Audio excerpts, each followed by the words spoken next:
Yeah, it's called the Al Huda Institute, Dwight, and it's in Mississauga. And today the doors were closed.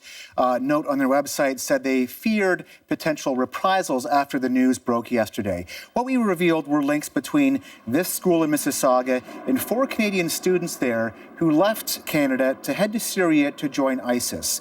One of the former students is still there and is vowed to die there, she told her family if necessary.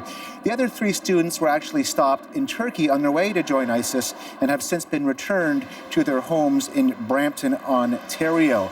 Now, the Mississauga school has a sister school in Pakistan, where we learned a few days ago one of the California terror suspects in last week's shootings there was also a student at a Al Huda Institute in Pakistan. Both schools, both in Pakistan and here in Mississauga, Dwight, were started by a very controversial Pakistani lecturer. And we also found out today that preacher, that lecturer's daughter, is actually one of the teachers here in Mississauga at the school. Now, are there any allegations that this school played a role in radicalization? Well, we talked to a lot of senior members of the Muslim community today, and they say they're very glad that CBC is opening this conversation about what's been happening at that school. There are a lot of things they don't like about that school. They consider the teachings there to be very strict, very conservative, even oppressive.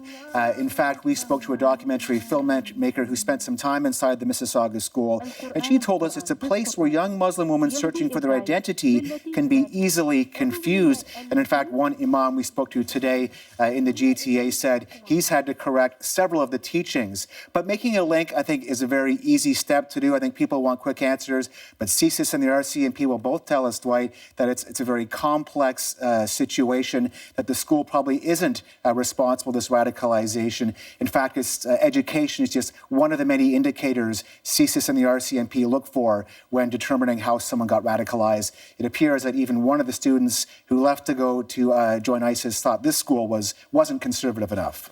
And your investigation has started talk within the community, so we'll continue to follow that. Absolutely. Thank you, John. Okay.